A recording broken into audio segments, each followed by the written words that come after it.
21장입니다. 21장 1절부터 16절까지인데 우리가 함께 읽을 때는 8절부터 16절까지 함께 읽겠습니다.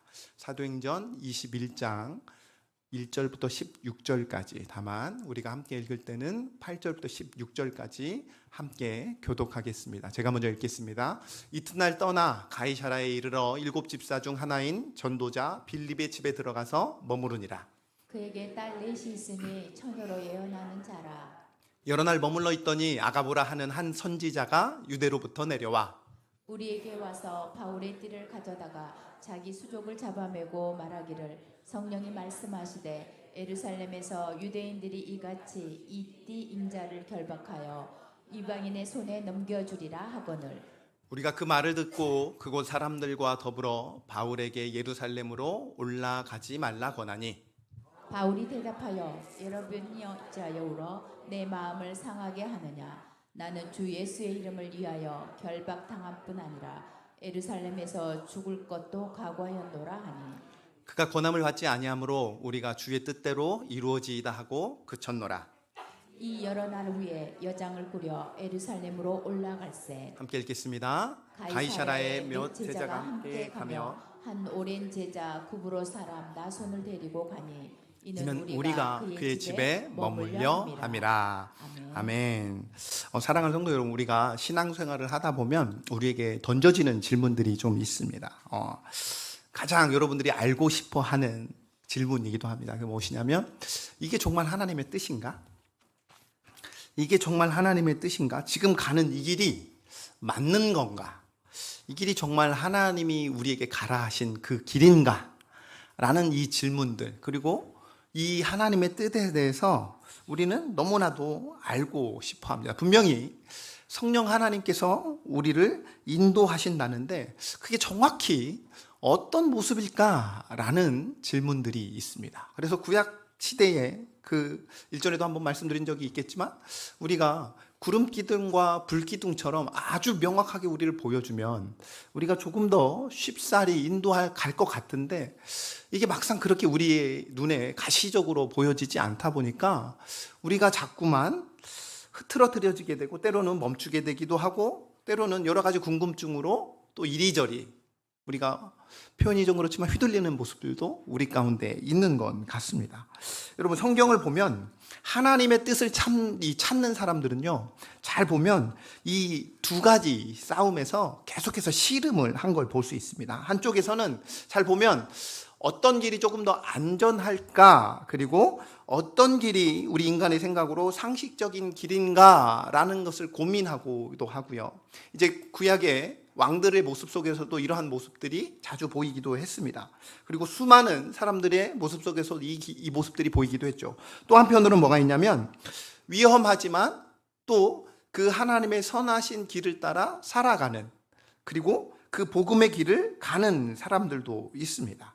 그러니까 오늘 우리가 살펴볼 이 본문에서 1절부터 14절 그리고 16절까지 이 긴장 사이에 서 있는 한 사람, 바로 바울, 즉 성령에 매여서 예루살렘으로 가는 이 바울의 모습을 우리가 볼 수 있는데요. 오늘 우리에게 매우 중요한 질문이 던져집니다. 그것이 무엇이냐면 성령의 인도하심은 무엇인가? 성령의 인도하심은 무엇인가? 그리고 두 번째, 하나님의 뜻에 순종한다는 건 과연 무엇을 의미하는가? 이 두 가지를 여러분들과 좀 함께 나누었으면 하는데요.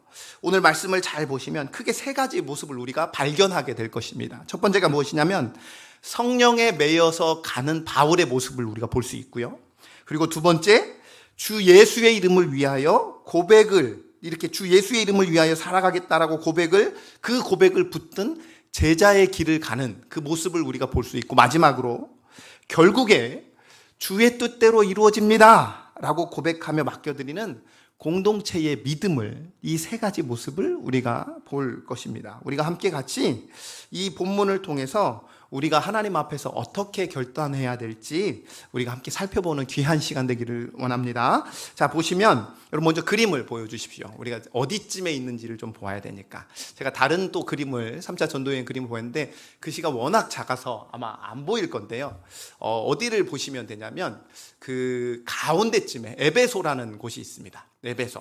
그러니까 가운데 윗지방에, 그러니까 이쪽이 이제 유럽이잖아요. 유럽 가기 전쯤에 이 항구 쪽 전에 에베소 가운데에서 살짝 위에 보면 그곳이 바로 에베소입니다. 거기를 기점으로 우리가 한번 좀 볼 필요가 있습니다. 자, 오늘 이 그림을 보시면 바울이 밀레도에서 저 위쪽에서 이제 에베소, 그러니까 밀레도는 어디냐면 에베소 바로 밑에 쪽에 있는 항구 도시입니다. 지금 이제 내륙 도시지만 그때 당시는 항구 도시였던 이 밀레도에서 저번 시간에 20장에서 나누었던 것처럼 이곳에서 누구를 만나냐면 에베소 장로들을 만나는 거예요. 그리고 그곳에서 눈물로 작별한 후에 이제 배를 타고 어디로 향하게 되냐면 지중해를 쭉 건너면 이쪽 편 끝에 두로라는 곳이 있습니다. 이 두로, 이 유다 지방에 있는 이 두로까지 먼 항해를 가게 되는 장면이 오늘 본문에 나오는 거예요. 그래서 밀레소에서 에베소 장로들과 눈물로 작별한 후에 이제 배를 타고, 이게 한 번에 갈 수 없으니까 중간중간에, 그 당시는 큰 배가 없다 보니까 이렇게 계속해서 항구들을 거치면서 이동을 하게 되었습니다. 여러분 1절부터 3절까지 한번 이 그림을 생각하시면서 한번 같이 제가 읽겠습니다. 보십시오. 우리가 그들을 작별하고 배를 타고 바로 고스로 가서, 그러니까 밀레도 밑에 있는 곳이 바로 밑섬 지역에 있는 곳이 고스입니다. 그 고스로 가서 그 다음날 로도에 이르니, 로도는 조금 더 큰 섬입니다. 그 로도에 이르러 거기서부터 바다라로 가서, 우리 사진 한번 다시 보여줄까요? 밀레도에서 그 섬들 사이로 쭉 지나쳐가고 중간에 두로까지 가기 전에 한 곳에서 머물게 되잖아요. 그러니까 긴 항해 전에 있었던 바로 그곳이 바다라라는 곳입니다.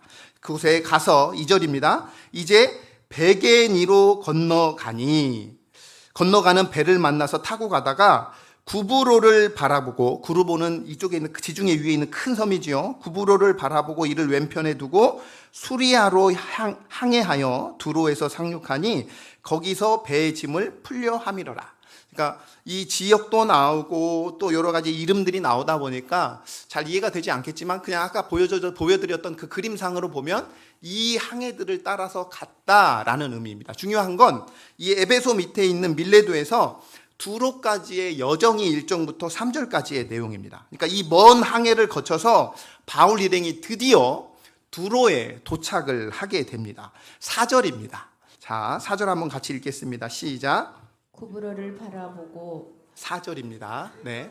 제자들을 찾아 거기서 이래를 머물더니 그 제자들이 성령의 감동으로 바울더러 예루살렘에 들어가지 말라 하더라. 네, 두로에 도착하자 바울은 늘 어디를 가든지 그랬듯이 누구를 먼저 찾냐면 예수님의 제자들을 찾습니다. 그리고 그곳에서 만납니다. 여기서 찾다라는 단어는 그냥 둘러본다는 얘기가 아니라 구석구석 찾다라는 단어를 가지고 있습니다. 그러니까 제자들을 만나기 위해서 이 두로 전 지역을 구석구석 찾았다는 거죠. 그리고 거기서 만납니다.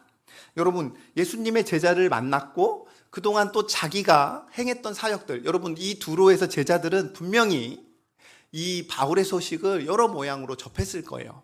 그러니까 그 바울을 만났다는 건 이 두로에 있는 제자들에게도 굉장히 큰 힘이 되었고, 동일하게 이 바울 일행들 또한 이 두로의 제자들을 만나면서 그동안 자신들이 했던 사역, 하나님께서 어떻게 하셨는지에 대한 것을 나누면서 이 두 부류에게 큰 위로가 되었을 거라는 거죠. 그렇게 그들은 계속해서 풍성한 교제를 나누었고, 바울의 또 가르침과 또 그 권면에 그들은 정말 친밀해졌을 것입니다. 그렇게 그곳에서 7일 동안 머무르게 되었습니다. 그런데 그 7일 동안 풍성한 교제를 나눈 그 어느 날 한 일이 일어나게 되는데요. 그게 뭐냐면 두로의 제자들이 바울에게 쉽지 않는 제안을 하나 하게 됩니다. 그것이 무엇입니까? 그 제자들이 무엇으로? 성령의 감동으로. 4절을 다시 보시면 바울이 어떤 마음으로 예루살렘에 가고 있는지를 그 7일 동안의 풍성한 교제를 통해서 충분히 설명했을 텐데, 이 7일 후에 제자들이 갑자기 성령의 감동으로 바울더러 어디에 가지 말라고 합니까? 예루살렘에 가지 말라고 조언을 하는 겁니다. 여러분, 여기서 이 조언하다라는 의미를 가지고 있는 뭐냐면 혹시 바울이 그 뜻을 오해하고 있으니까 다시 한번 살펴보자라는 의미가 담겨져 있습니다. 그런데 그냥 한번 툭 말라 하더라라고 한번 툭 던진 게 아니라 이 단어의 뜻이 뭐냐면 미완료 시제인데요. 단회성이 아니라 지속적인 의미를 가지고 있습니다. 그러니까 계속해서 권면한 거예요. 안 가는 게 좋을 것 같아요. 안 가는 게 좋을 것 같아요. 라고 계속해서 권면하게, 간곡하게, 집요하게 말했다라는 의미를 가지고 있는 거죠. 왜냐? 누구의 감동으로요? 그냥 자신의 생각으로 안 될 것 같은데 가면 위험해질 텐데 이런 의미가 아니라 성령 하나님의 감동으로 뭐라고 했냐면 고난받을 거라는 마음을 이 제자들에게 주셨던 거예요. 그러니까 막았던 거죠. 왜 막았을까요? 두 가지 의미가 있을 수 있는데 하나님께서 이 주님의 귀한 종인 바울에게 이러한 고난을 주실 리가 없어 라고 여겼던 거죠. 자, 여러분 잘 보셔야 돼요. 그러면 이 제자들이 받은 그 내용이 거짓입니까? 참입니까? 참이죠. 뭐가 참이에요? 여기서 우리가 잘 판단하셔야 돼요. 뭐가 참이에요? 고난을 받는다가 참이에요? 그러니까 가지 말라가 참이에요? 고난을 받는다가 참인 거예요. 고난을 받는다가 참이어서 왜? 성령이 감동을 그렇게 주셨으니까. 고난을 받으니까 하나님께서는 우리에게 분명히 바울이 가서 고난을 받을 거니까 우리에게 지금 이 가운데 알려주셔서 가지 말라고 말씀하시기 위해서 우리에게 감동을 주셨을 거야 라고 생각을 했던 거죠. 그러니까 가지 말라고 권면을 하는 겁니다. 어떻게 해도 이거는 하나님 나라의 손해야. 분명 바울을 통해서 더 많은 일들을 할 수 있는데 분명 이렇게 되면 붙잡히게 되고 하나님 나라의 일들이 멈추게 될 거니까 큰 손실이 있을 거야. 그러니까 두로의 제자들은 나름대로 확신을 가졌고 그만큼 바울을 사랑해서 계속해서 반복적으로 집요하게 가지 말라고 권면을 했던 거지요. 자, 다시 한번 말씀드리지만 성령의 감동입니다. 그러니까 진짜라는 거예요. 앞서 성령께서 바울에게도 뭐라고 이야기했습니까? 예루살렘으로 가라고, 바울에게는 예루살렘으로 가라고 권면을 했고 동시에 이 제자들에게는 성령의 감동으로 뭘 요청하셨죠? 가지 말라고 요청했습니까? 가면 고난받을 것이다 라는 것을 이야기한 거죠. 그러니까 성령님이 한 말씀을 주신 거는 맞아요. 둘 다 사실이에요. 바울에게 주셨던 내용도 맞고 제자들에게도 주셨던 말씀도 맞아요. 그러면 오늘 이 장면에서 우리가 알아야 될, 우리가 교훈을 누려야 할, 우리가 깨달아야 될 한 가지가 있는데 그것이 무엇이냐면 바울과 두로의 제자들은 서로 다른 적용을 했어요. 같은 성령 하나님의 감동을 가지고 다른 적용을 했어요. 같은 일들을 가지고 하나님의 뜻이 어디에 있는지를 서로 다르게 적용을 했다는 거죠. 자, 이것은 우리가 다른 말로 하면 이렇게 이야기할 수 있습니다. 성령의 인도하심이 기계적 지시로서 받아들였습니다. 누가? 두로의 제자들이요. 다시요, 중요한 단어가 하나 있는데 바로 기계적 지시라는 겁니다. 그러니까 성령 하나님께서 두로의 제자들에게 뭘 보여주셨냐면 가면 고난이 있을 것이다 라는 이 감동을 주셨을 때 기계적으로 이들이 무엇이라고 받아들였냐면 그러면 가면 안 되겠네 라고 받아들였다는 거죠. 그런데 이 바울은 이 고난이 있을 거라는 걸 분명히 그는 사전부터 알고 있었지만 그는 어떻게 받아들이냐면 관계 속에서 분별하였다는 겁니다. 그러면 이게 무슨 말이냐? 두로의 성도들은 그 고난의 예고를 기계적 해석으로 이해하여 가지고요 바울에게 가지 말라고 말했습니다. 그런데 바울은 성령께서 주신 이 경고를 사명 앞에서 각오하라는 관계적인 인도하심으로 이해했다는 겁니다. 그게 차이였어요. 두로의 제자들은 이 경고 앞에서 가지 말라고 이해를 했지만 바울은 이 경고를 사명 앞에서 각오하라는 관계적 인도하심으로 이해를 했다는 겁니다. 그러니까 바울은 성령과의 그 깊은 관계 속에서 피하라 라고 이해를 한 것이 아니라 준비하라 라고 받아들였다는 겁니다. 사랑하는 성도 여러분, 성령 하나님은 우리 안에 내주하시는 성령 하나님은 주인과 종이라는 그 방식의 일방적인 명령을 주시는 분이 아니십니다. 그러니까 아버지와 자녀의 그 친밀한 관계 속에서 우리가 생각하고 기도하며 말씀을 통해 분별하도록 우리를 이끄십니다. 여러분 삶 가운데 어떠한 한 사건이 일어났을 때 그 일어난 사건, 그것이 오늘 이곳에 있는 것처럼 고난일 수도 있고 어떤 다른 어떠한 결과물을 나타내는 어려운 일일 수도 있습니다. 그럴 때 우리는 그냥 그것이 기계적으로 받아들여서 그럼 우리가 피해야 되겠구나 라고 받아들이기 이전에 오늘 이 바울처럼 아버지와 자녀의 그 친밀한 관계 속에서 하나님 앞에서 기도하며 하나님의 뜻이 어디에 있는지 말씀을 통해 분별하도록 성령 하나님이 우리를 이끄신다는 거예요. 그러니까 성령 하나님은 우리가 말씀을 묵상하고 기도로 하나님과 교통하고 공동체와 함께 상의하고 그 가운데 내 안에 욕심과 두려움이 있는지를 탐지하고요. 하나님이 어떠한 분이신지를 말씀을 통해서 계속해서 기억하면서 그 일들 가운데 나에게 성숙한 판단을 내리도록 도우신다는 거예요. 우리는 어떠한 사건이 벌어졌을 때 어렵지 않은 것을 우리는 판단합니다. 그리고 우리는 그것을 선택합니다. 그것이 당연히 우리의 모습이죠. 교회를 오랫동안 다녀도 이것을 훈련하지 않으면 우리는 계속해서 앞에 이러한 일들이 있을 거야. 그럼 피해 가야지.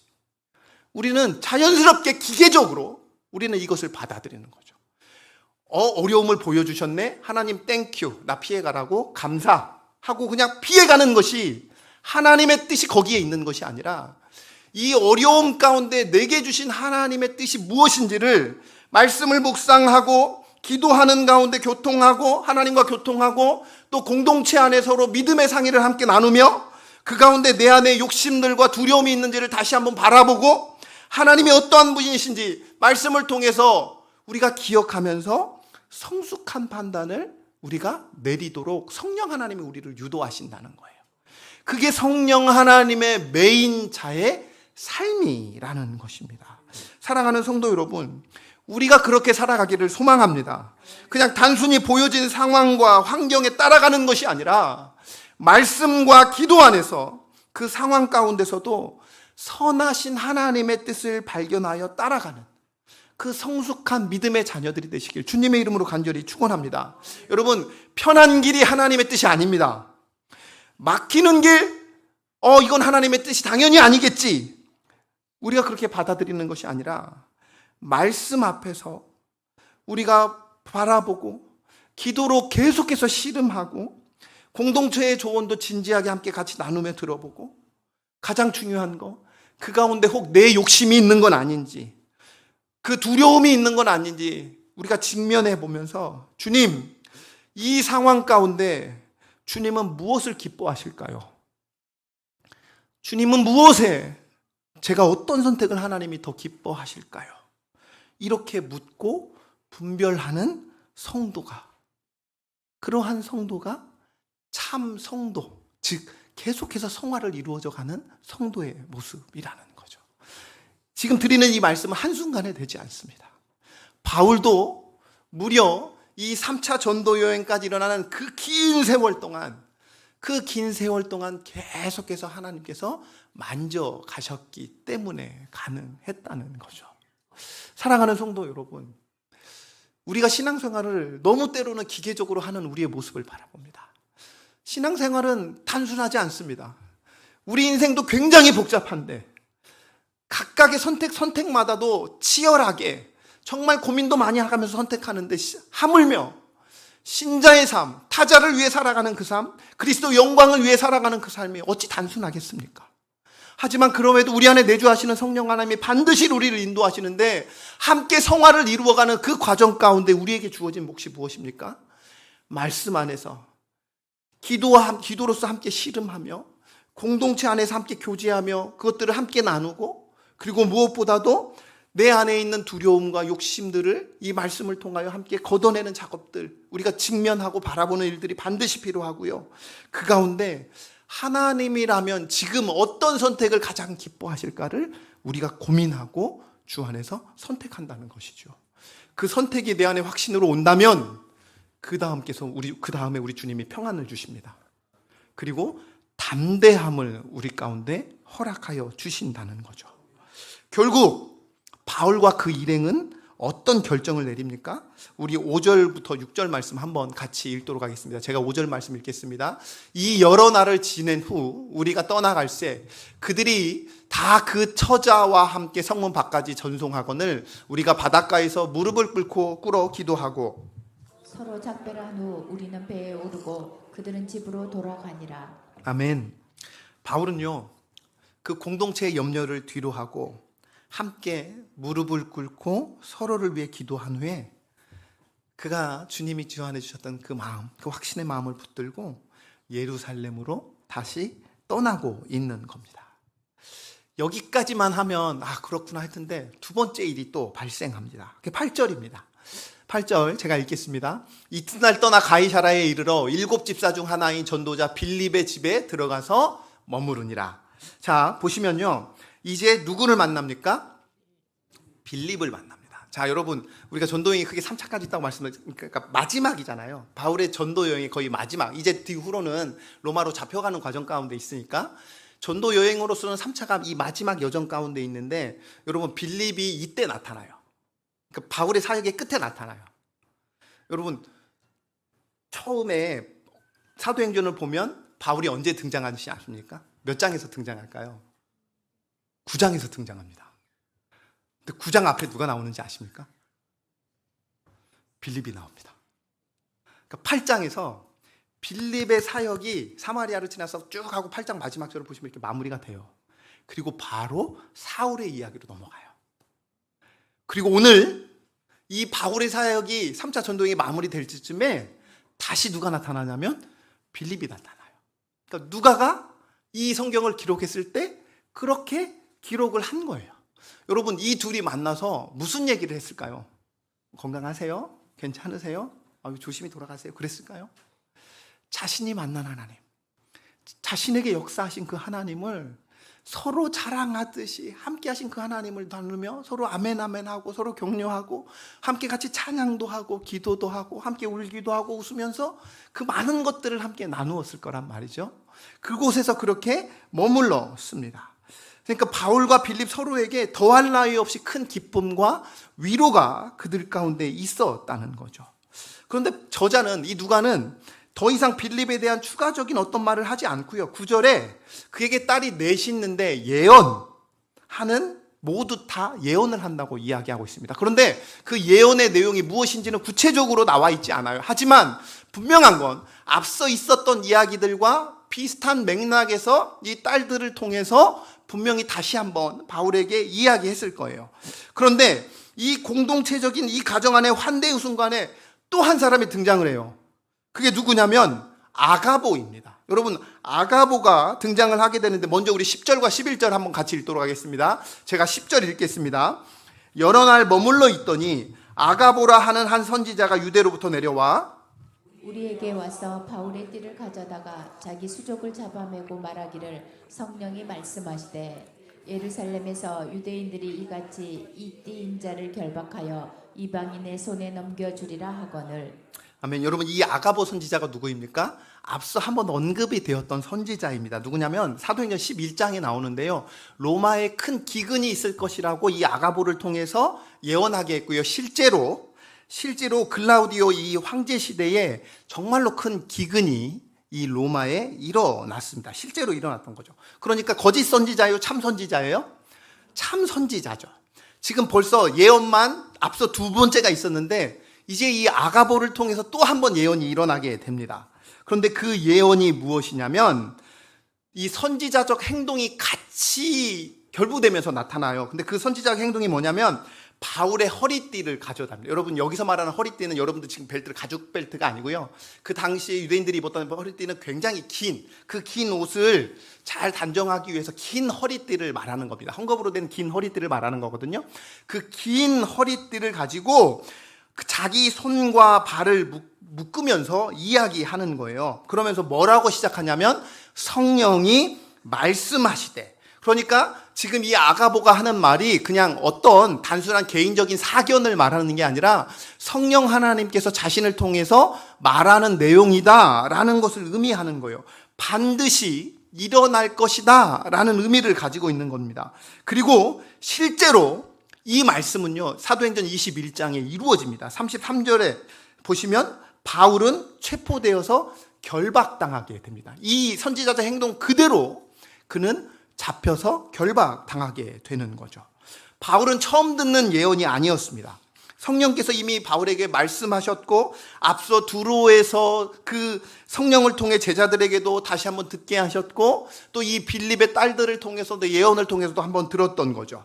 그런데 궁금한 건 뭐냐면, 하나님께서 왜 굳이 아가보까지 보내셔서 또 들려주시는가 하는 겁니다. 이미 바울은 그렇게 될 것이라는 것을 확신 가운데 있었음에도 불구하고 왜 굳이 또 한 번, 세 번째 이 아가보를 통해서까지 우리에게 보내주시는 건가라는 겁니다. 여러분, 중요한 두 단어가 있는데요.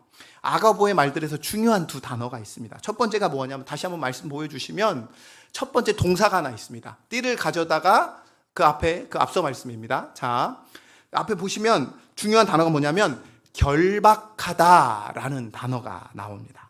그리고 또 하나 단어가 뭐냐면 넘겨주다라는 두 단어입니다. 그러니까 결박하여 넘겨주다, 이 두 동사들인데요.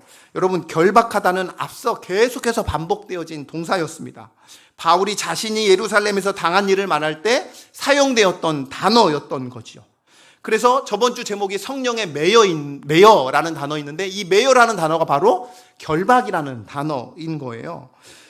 예루살렘에서 결박당하도록 성령께서 결박하여서 그를 예루살렘으로 데려가고 있다라는 의미를 가지고 있고, 또 하나는 넘겨주다라는 단어예요.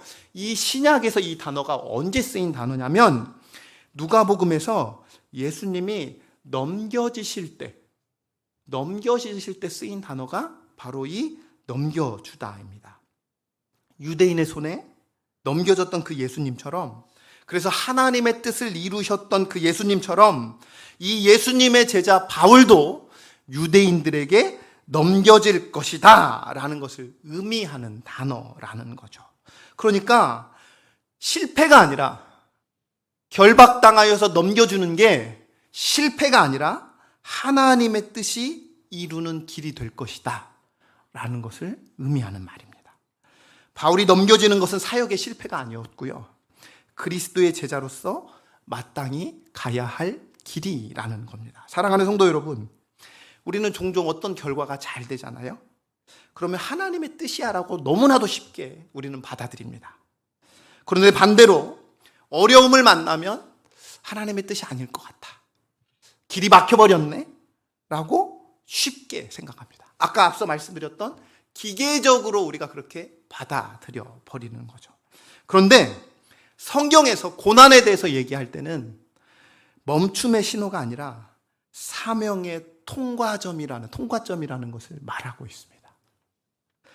바울이 결박된 것은 실패가 아니라 그 결과를 통해서 복음이 로마로, 그리고 온 세상으로 전해지는 통로로 사용되어진다는 거죠.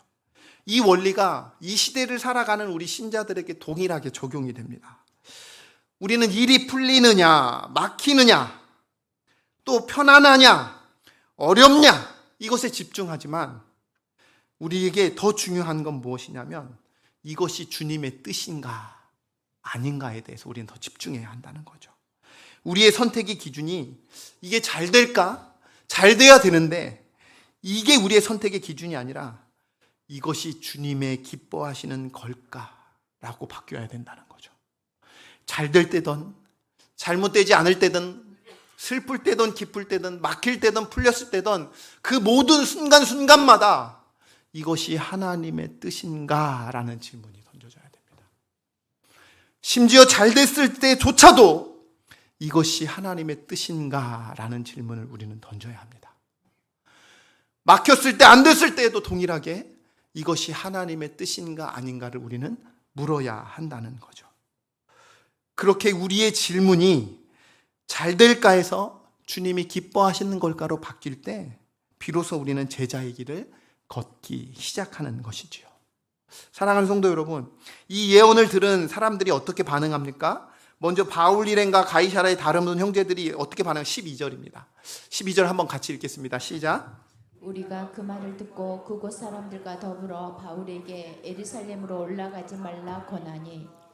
자, 어떻게 한다고요? 권하는데 이것도 미완료 시제입니다. 아까 앞서 말씀드렸던 것처럼 그렇게 하지 말라고 반복적으로 하는데 그냥 하지 마세요가 아니라 울면서 제발 좀 그렇게 하지 말아달라고 하는 겁니다. 그러니까 그 아가보의 선지자적 행동이, 그 예언이 그들에게 굉장히 충격으로 다가왔던 거죠. 그러니까 가면 안 됩니다 라고 울면서 말렸던 거죠. 바울을 통해서 하나님이 더 큰 일들을 하실 텐데 왜 굳이 가서 사성을 고생하십니까? 라고 생각하는 겁니다. 충분히 이해가 되죠. 왜? 저 같아서도 말렸을 것 같으니까요. 그런데 그 권면을 듣는 바울의 반응이 어떻게 되냐면 13절입니다. 13절도 한번 같이 읽겠습니다. 시작. 바울이 대답하되 여러분들이 어찌하여 울어 내 마음을 상하게 하느냐. 이 상하게 하다 뜻이 뭐냐면 내 마음을 찢어내다, 조각내다라는 뜻을 가지고 있습니다. 그러니까 그들의 눈물이 바울의 심장을 찢어지게 했다는 의미입니다. 너무나도 무너지게 하고 있다는 의미로서 쓰인 단어입니다. 그러니까 성도들이 왜 내 뜻을 몰라줘? 라고 내 마음이 찢어지는 게 아니라 그들의 부탁을 들어줄 수 없어서 너무나도 마음이 아파서 그들이 우는 그 마음이 바로 이 단어였던 거죠. 너무나도 안타까워서 마음이 찢어지게 아픔을 나타내는 단어였습니다. 그럼에도 바울은 흔들리지 않았습니다. 13절 다시 한번 보여주시면, 후반절 보시면요, 밑줄 치은 부분만 한번 다시 한번 읽겠습니다. 시작. 나는 주 예수의 이름을 위하여 결박당할 뿐 아니라 예루살렘에서 죽을 것도 각오하였느니라. 아멘. 자, 여러분, 바울이 각오한 게 뭐냐면 죽음이었습니다. 예수 그리스도, 즉 예수의 죽음이 자신에게도 현실이 된다고 해도 나는 그것을 받아들이겠다라고 각오한 것이죠. 여기서 헬라어 원문을 보잖아요. 지금 여기 딱 밑줄 쳐 있는 부분을 헬라어 원문으로 고스란히 우리가 그냥 어순으로 딱 보면은 시작은 똑같아요. 시작이 뭘로 시작하죠? 한국말로도 나로 시작하죠. 나로 시작을 하게 되는데 마지막 끝에 헬라어로는 뭐가 끝나게 되냐면 나로 시작해서, 우리는 지금 그 다음 문장으로 나와 있지만 나로 시작해서 주 예수의 이름을 위하여로 끝납니다. 이게 바울의 결단이 담겨져 있는 고백입니다. 나로 시작해서 주 예수의 이름을 위하여로 자신의 삶을 딱 이 한 문장으로 끝내버렸습니다. 신자의 삶입니다. 사랑하는 성도 여러분, 우리는 누구의 이름을 위하여 살아가고 있습니까? 이번 한 주 누구의 이름을 위하여 살아가고 있습니까? 나로 시작해서 나로 끝나진 않았습니까? 내 가정, 나로 인하여 주님께 기도하고, 나 때문에 주님께서 기도하고, 내 가정만을 놓고 주님께서 기도하고, 그렇게 한 주를 보내시진 않았는지요? 주님이 내게 원하시는 건 설사 그 앞에 환난과 고난이 앞서 있다 할지라도 나로 시작했지만 그 내가 누구를 위하여 살아간다고 결단을 했냐면 주 예수의 이름을 위하여 라고 그의 삶을 마무리했다는 겁니다. 사랑하는 성도 여러분, 교회라면 여러분들 한 주 어떻게 사셨을지 정말 고나게 사신 분들도 계실 테고, 하루하루가 죽음과도 같으신 여러분들도 계실 테고, 하루하루 육신의 연약함 가운데 살아계신 분들도 계실 테고, 때로는 너무나도 공간 가운데 살아계신 여러분들도 계시겠지만, 오늘 이 바울의 고백이 여러분의 고백이 되기를 소망합니다. 왜요? 주님이 그러라고 우리를 부르셨으니까요. 나를 그러라고 살려주셨으니까요. 이제 그래서 빌립보서 1장 20절 말씀 한번 같이 읽겠습니다. 시작. 나의 간절한 기대와 소망을 따라 아무 일에든지 부끄러워하지 아니하고 지금도 전과 같이 온전히 담대하여 살든지 죽든지 내 몸에서 그리스도가 존귀하게 되려 하나니. 아멘. 바울의 결국 우리가 아까 이야기했잖아요. 하나님의 뜻이 어디에 있지? 하나님의 뜻이 여기에 있습니다. 어떤 일이든지 온전히 담대하여 살든지 죽든지 나를 통하여 그리스도가 존귀하게 되는 것. 그 일이 설사 고난의 일이든 그 일이 설사 어떤 일이든 주님이 나를 향하신 뜻은 거기에 있습니다. 그리스도가 존귀하게 되는 것, 그리고 그리스도의 이름을 위하여 사는 것. 사랑하는 성도 여러분, 이제 말씀을 마치겠습니다. 14절 말씀 보시면 14절 말씀을 보시면 공동체가 이렇게 반응합니다. 그 고백에 그가 권함을 받지 아니하므로 우리가 주의 뜻대로 이루어지이다. 결국 공동체가 결단을 하게 되는 거죠. 그럼 그의 기도가 어떻게 됐겠습니까? 주님, 바울에게 가서 덜 고난 받게 해주세요. 주님, 덜 맞게 해주세요. 덜 힘들게 해주세요 라고 그들이 기도한 게 아니라 어떤 일이 벌어지더라도 주님, 인간적으로는 너무 마음이 아프고 슬프겠지만 이 바울을 통하여 주님의 뜻이 이루어지게 해 주시옵소서입니다. 그렇게 기도하였습니다. 바라옵기로는 우리가 주의 뜻대로 이루어지이다 라고 함께 기도할 줄 아는 가정이 되기를, 그리고 동산 공동체가 되기를 주님의 이름으로 간절히 축원합니다. 가정을 위해서 기도할 때, 자녀를 위해서 기도할 때, 또 목회자와 또 선교사님들과 또 교회의 사역을 위해서 기도할 때 하나님, 우리가 원하는 대로 이렇게 기도하는 것이 아니라 주님이 기뻐하시는 뜻이 이루어지게 하여 주시옵소서 라고 기도하는 우리 동산의 모든 성도님들 되시길 주님의 이름으로 간절히 축원합니다. 사랑하는 성도 여러분, 마지막 문장입니다. 어떤 분에게는 복음을 전해야 하는 한 사람들일 수도 있습니다. 무슨 말이냐면 분명히 이 바울에게 예루살렘으로 가야 되는 그 예루살렘이라는 단어가 있듯이 여러분에게도 동일하게 생각만 해도 두렵고 피하고 싶은 자리가 있습니다. 그런데 주님이 부르시는 자리입니다. 어떤 분에게는 복음을 전해야 하는 그 한 사람일 수도 있고요. 어떤 분에게는 오래 미루어온 순종의 결단일 수도 있습니다. 그리고 어떤 분에게는 포기해야 할 그 죄, 그리고 끊어야 할 그 관계가 있을 수도 있습니다. 또 어떤 분에게는 편한 자리에서 일어나서 더 헌신과 희생의 자리로 나아가라는 그 부르심일 수도 있습니다.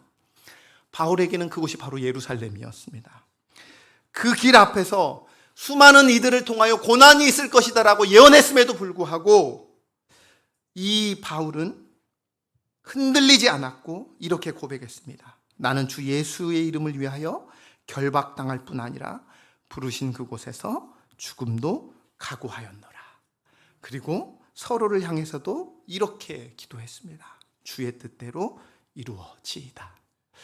오늘 이 아름다운 이 바울의 고백과 이 공동체의 고백이 저와 우리 가정과 또 여러분의 가정들과 자녀들과 우리 동산교회의 모든 성도님들 가운데 이루어지게 주님의 이름으로 간절히 축원합니다. 우리 함께 이 찬양 드리시면서 결단의 자리로 좀 나아가셨으면 좋겠습니다. 우리 찬양팀들 나오셔서요, 함께 같이 고백하겠습니다.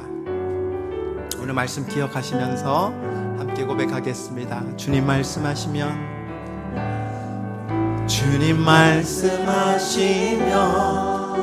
내가 나아가리라. 주님 뜻이 아니면 내가 멈춰서리라. 나의 가고 서는 것 주님 뜻에 있으니 오 주님 나를 이끄소. 한 번 더 고백할까요? 주님 말씀하시면 주님 내가 나아가겠습니다. 내가 나아가리라. 주님 뜻이 아니면 내가 멈춰서리라. 나의 가고 서는 것 주님 뜻에 있으니 오 주님 나를. 우리 모두 일어나셔서 함께 같이 선포하겠습니다. 뜻하신 그곳에 나 있기 원합니다. 이끄시는 대로 순종하며 살리니 연약한 내 영혼 통하여 일하소서. 주님 나라와 그 뜻을 위하여 뜻하신 그곳에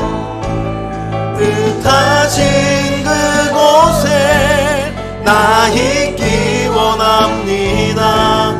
이끄시는 대로 순종하며 살리니 연약한 내 영혼 통하여 일하소서.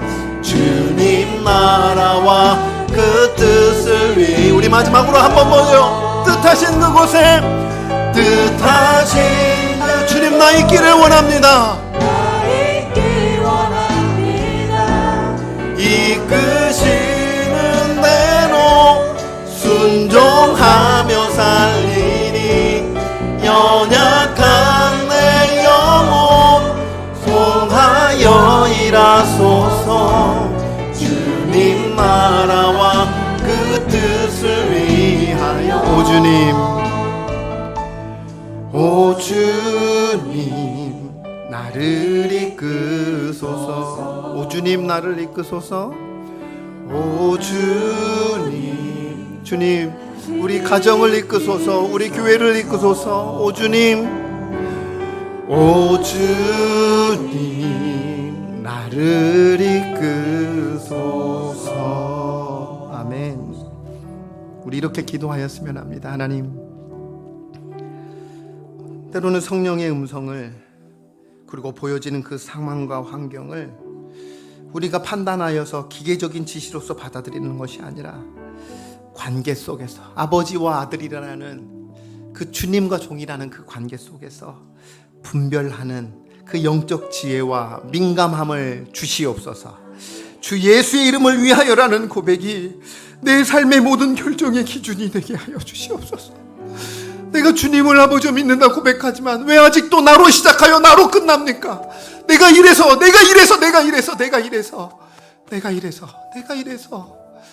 주님 언제까지 우리가 이렇게 신행생활하며 살아가겠습니까? 주님, 오늘 이 말씀 붙들고 나의 이름을 위하여 그렇게 살아가는 존재가 아니라 주 예수의 이름을 위하여 주님 살아가겠습니다. 내 삶의 모든 결정의 기준이 주의 이름이 되게 하여 주시옵소서. 고난보다 사명을 보게 하시고 고난 속에서도 하나님의 뜻이 이루어지는 순종함으로 나아가게 하여 주시옵소서. 우리 그렇게 주님의 이름 한번 부르며 기도하며 나아가겠습니다. 주여! 하나님이여 하나님 아버지 나를 불쌍히 여겨주시고 하나님 아버지 긍휼히 여겨주시옵소서. 하나님 아버지 오늘도 이 말씀을 통하여서 분명 우리에게 가야 할 이 바울이 가야 할 그 길, 그 예루살렘을 향한 아버지 그 길이 있을 때에 고난이 있을 것이다.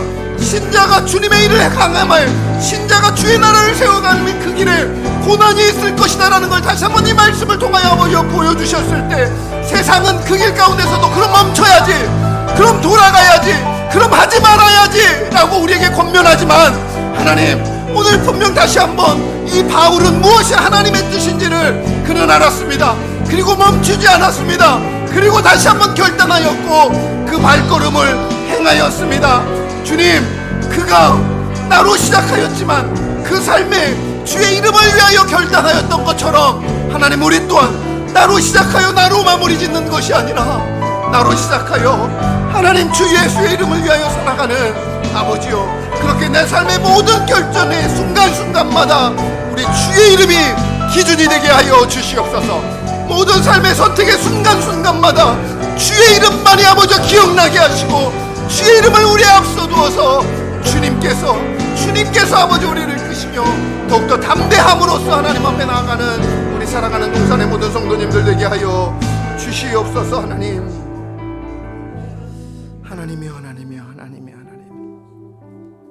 하나님, 오늘 우리 주님이 걸어가셨던 그 십자가의 길, 그리고 오늘 이 바울이 걸었던 그 예루살렘을 향하는 그 길, 그 고난의 길을 보며 오늘 우리의 길을 다시 한번 되돌아봅니다. 우리가 주님 앞에 기도할 때 편안한 길을 구하며 나아가는 건 아닌지요. 순간 그리스도의 영광을 위하여 그렇게 살아가겠다 결단했을 때 보여지는 그 고난에 멈칫하며 걱정하여 두려움과 그 근심으로 인하여 멈추지는 않았었는지요. 돌아가지는 않았는지요. 외면하지는 않았는지요. 우리가 다시 한번 삶에 주어진 그 모든 순간순간마다 주님과의 그 깊은 사랑의 관계 속에서 분별할 수 있는 주님의 지혜와 은혜를 덧입혀 주시옵소서.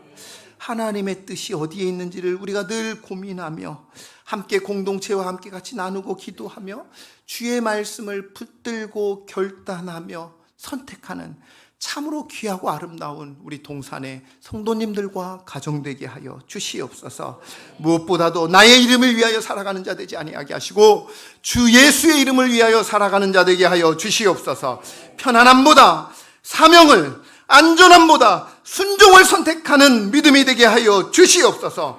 고난 앞에서도 두려워하지 아니하게 하시고 그 고난 속에서도 주님의 뜻을 이루어갈 수 있는 담대함과 신실함과 성실함을 우리 가운데 허락하여 주시옵소서.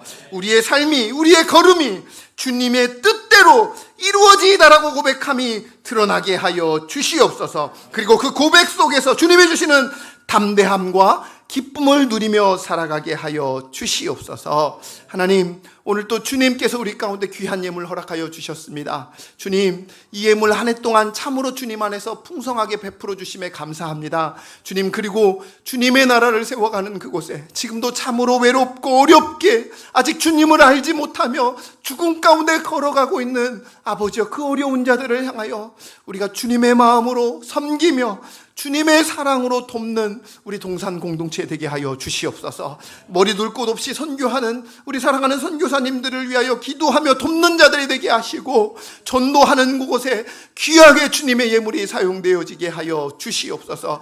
우리의 아니함을 위하여 사용되지 아니하도록 주님 눈동자와 같이 지켜보시고 우리 또한 주님이 지켜보심을 따라 두려움으로 이 예산들을 사용하게 하여 주시옵소서. 또한 하나님, 간절히 기도하오니 드려진 그 손길과 가정을 기억하여 주시옵소서. 하나님, 그 손길 가운데, 그 가정 가운데 때를 따라 돕는 주님의 은혜가 있기를 원합니다.